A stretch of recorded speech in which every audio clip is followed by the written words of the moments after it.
राजमहल से निकलकर महर्षि विश्वामित्र सरयू नदी की ओर बढ़े। दोनों राजकुमार साथ थे। उन्हें नदी पार करनी थी। आश्रम पहुंचने के लिए विश्वामित्र ने अयोध्या के निकट नदी पार नहीं की। दूर तक सरयू के किनारे किनारे चलते रहे, दक्षिणी तट पर, उसी तट पर जिस पर अयोध्या नगरी थी। वे चलते रहे, नदी के घुमाव के साथ साथ। राजमहल पीछे छूट गया, उसकी आखिरी बस्ती भी निकल गई। चलते चलते एक तीखा मोड़ आया तो सब कुछ दृष्टि से ओझल हो गया। राम और लक्ष्मण ने एक बार भी पीछे मुड़कर नहीं देखा। उनकी नजर सामने थी, महर्षि विश्वामित्र के सधे कदमों की ओर। सूरज की चमक धीमी पड़ने लगी, शाम होने को आई। राजकुमारों के चेहरों पर थकान का कोई चिन्ह नहीं था, उत्साह था। वे दिन भर पैदल चले थे और चलने को तैयार थे। महर्षि अचानक रुके। उन्होंने आसमान पर दृष्टि डाली। चिड़ियों के झुंड अपने बसेरे की ओर लौट रहे थे। आसमान मटमैला लाल हो गया था।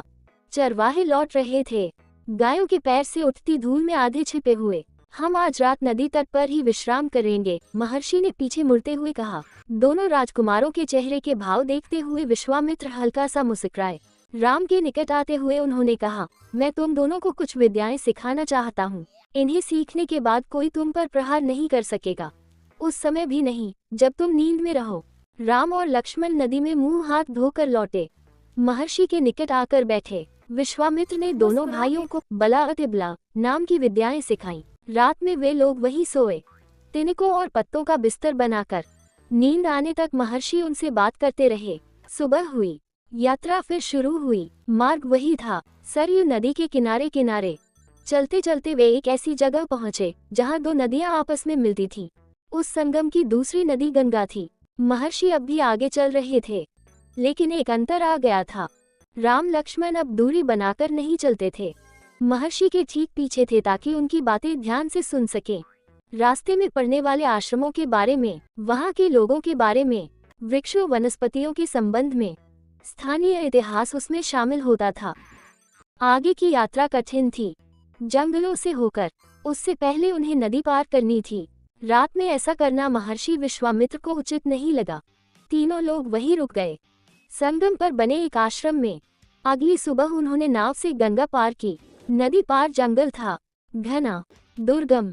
सूरज की किरणें धरती तक नहीं पहुंचती थी, इतना घना। वह डरावना भी था। हर ओर से झींगुरों की आवाज, जानवरों की दहाड़, कर्कश ध्वनियां।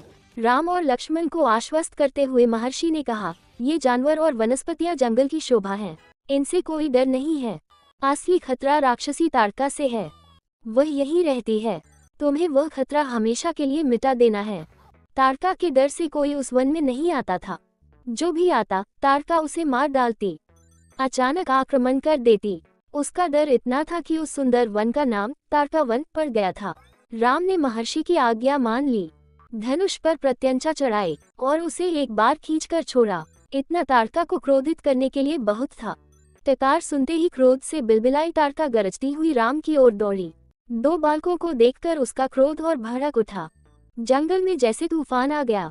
विशालकाय पेड़ कांप उठे, पत्ते टूटकर इधर उधर उड़ने लगे। धूल का घना बादल छा गया, उसमें कुछ दिखाई नहीं पड़ता था। फिर ताड़का ने पत्थर बरसाने शुरू कर दिए। राम ने उस पर बाण चलाए, लक्ष्मण ने भी निशाना साधा। ताड़का बाणों से घिर गई। राम का एक बाण उसके हृदय में लगा, वह गिर पड़ी, फिर नहीं उठ पाए। विश्वामित्र बहुत प्रसन्न हुए। उन्होंने राम को गले लगा लिया। उन्होंने दोनों राजकुमारों को 100 तरह के नए अस्त्र शस्त्र दिए, उनका प्रयोग करने की विधि बताई, उनका महत्व समझाया। महर्षि का आश्रम वहां से अधिक दूर नहीं था, लेकिन तब तक रात हो चली थी। विश्वामित्र ने वह दूरी अगले दिन तय करने का निर्णय लिया। ताड़का मर चुकी थी, उसका भय नहीं था। तीनों ने रात वहीं बिताई, ताड़का वन में, जो अब पूरी तरह भयमुक्त था। सुबह जंगल बदला हुआ था, अब वह ताड़का वन नहीं था, क्योंकि ताड़का नहीं थी।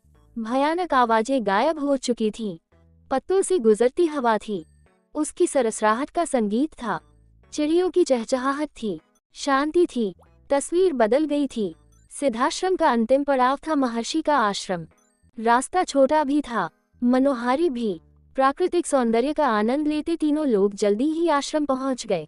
आश्रम वासियों ने उनकी अगवानी की, अभिनंदन किया, उनकी प्रसन्नता दुगुनी हो गई थी। महर्षि विश्वामित्र के आश्रम लौटने की खुशी, राम लक्ष्मण के आगमन का सुख। विश्वामित्र यज्ञ की तैयारियों में लग गए। अनुष्ठान प्रारंभ हुआ। आश्रम की रक्षा की जिम्मेदारी राम लक्ष्मण को सौंपकर महर्षि आश्वस्त थे। अनुष्ठान अपने अंतिम चरण में था, पूरा होने वाला था कुछ ही दिनों में। 5 दिन तक सब ठीक ठाक चलता रहा, शांति से, निर्विघ्न। लगता था कि राजकुमारों की उपस्थिति ने ही राक्षसों को भगा दिया है। राम और लक्ष्मण ने यज्ञ पूरा होने तक न सोने का निर्णय किया। वे लगातार जागते रहे, चौकस रहे। कमर में तलवार, पीठ पर तुनीर, हाथ में धनुष, प्रत्यंचा चढ़ी हुई, हर स्थिति के लिए तैयार। अनुष्ठान का अंतिम दिन, अचानक भयानक आवाजों से आसमान भर गया। सुबाहु और मारीच ने राक्षसों के दल बल के साथ आश्रम पर धावा बोल दिया। मारीच क्रोधित था, यज्ञ के अलावा भी इस बात से कि राम लक्ष्मण ने उसकी मां को मारा था, ताड़का को। राम ने राक्षसों का हमला होते ही कार्रवाई की, धनुष उठाया और मारीच को निशाना बनाया। मारीच बाण लगते ही मूर्छित हो गया, बाण के वेग से बहुत दूर जाकर गिरा, समुद्र के किनारे। वह मरा नहीं। जब होश आया तो उठकर दक्षिण दिशा की ओर भाग गया। राम का दूसरा बाण सुबाहु को लगा, उसके प्राण वहीं निकल गए। सुबाहु के मरने पर राक्षस सेना में भगदड़ मच गई। वे चीखते चिल्लाते भागे। कुछ लक्ष्मण के बाणों का शिकार हुए, अन्य जान बचाकर भाग खड़े हुए। महर्षि विश्वामित्र का अनुष्ठान संपन्न हुआ। राम ने महर्षि को प्रणाम करते हुए पूछा, अब हमारे लिए क्या आज्ञा है मुनिव? महर्षि ने राम को गले लगाया, कहा, हम लोग यहाँ से मिथिला जाएंगे, महाराज जनक के यहाँ विदेहराज के दरबार में। मैं चाहता हूँ कि तुम दोनों मेरे साथ चलो, उनके आयोजन में हिस्सा लेने। महाराज के पास एक अद्भुत शिव धनुष है, तुम भी उसे देखो। राम और लक्ष्मण अगली यात्रा को लेकर उत्साहित थे। नए स्थान देखने और जानने का अवसर। सोन नदी पार कर विश्वामित्र मिथिला की सीमा के पास पहुंचे, अपने शिष्यों और राजकुमारों के साथ। वे गौतम ऋषि के आश्रम से होते हुए नगर में पहुंचे। राजा जनक ने महल से बाहर आकर विश्वामित्र का स्वागत किया।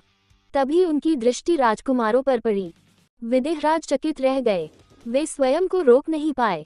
महर्षि से पूछा, ये सुंदर राजकुमार कौन है? मैं इनके आकर्षण से खींचता जा रहा हूँ। ये राम और लक्ष्मण हैं, महाराज दशरथ के पुत्र। मैं इन्हें अपने साथ लाया हूँ आपका अद्भुत धनुष दिखाने। विदेहराज ने महर्षि, उनके शिष्यों और राजकुमारों के ठहरने की व्यवस्था की। सुंदर उद्यान में अगले दिन सभी आमंत्रित लोग, ऋषि मुनि और राजकुमार यज्ञशाला में उपस्थित हुए। महर्षि ने फिर धनुष का उल्लेख किया। महाराज जनक ने अपने अनुचरों को आज्ञा दी, शिव धनुष को यज्ञशाला में लाया जाए।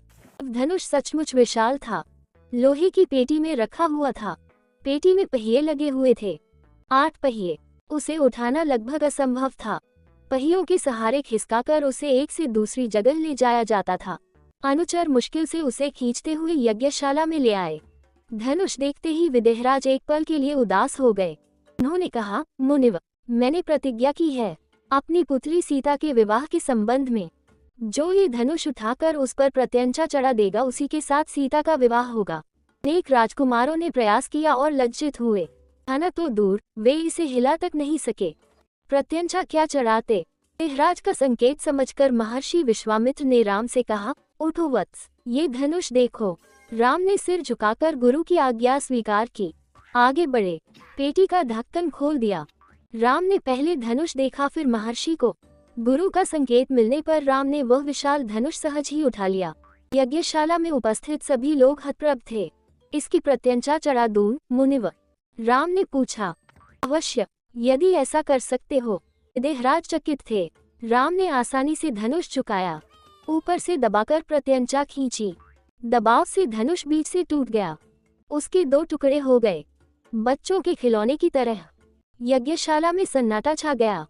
सब चुप थे, एक दूसरे की ओर देख रहे थे। सभागार की चुप्पी महाराज जनक ने तोड़ी। उनकी खुशी का ठिकाना न था। उन्हें सीता के लिए योग्य वर मिल गया था। उनकी प्रतिज्ञा पूरी हुई।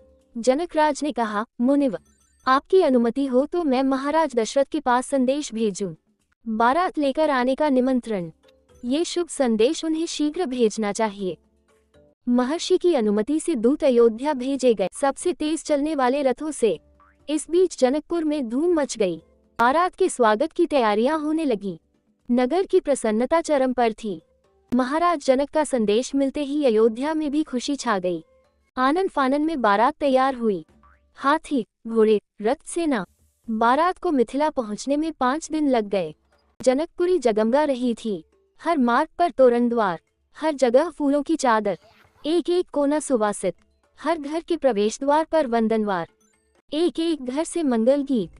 मुख्य मार्ग पर दर्शकों की अपार भीड़, खिड़कियों और छज्जों से झांकती महिलाएं। एक नजर राम को देख लें, राम सीता की जोड़ी दिख जाए। वहां से ठीक पहले विदेहराज ने महाराज दशरथ से कहा, राजन, राम ने मेरी प्रतिज्ञा पूरी कर बड़ी बेटी सीता को अपना लिया। मेरी इच्छा है कि छोटी पुत्री उर्मिला का विवाह लक्ष्मण से हो जाए। मेरे छोटे भाई कुशध्वज की भी 2 पुत्रियां हैं, मांडवी और श्रुतकीर्ति। कृपया उन्हें भरत और शत्रुघ्न के लिए स्वीकार करें। राजा दशरथ ने ये प्रस्ताव तत्काल मान लिया। विवाह के बाद बारात कुछ दिन जनकपुरी में रुकी। बाराती बहुओं को लेकर अयोध्या लौटे तो रानियों ने पुत्र वधुओं की आरती उतारी। स्त्रियों ने फूल बरसाए, शंख ध्वनि से गलियां गूंज उठीं। यह आनंदोत्सव लगातार कई दिनों तक चलता रहा।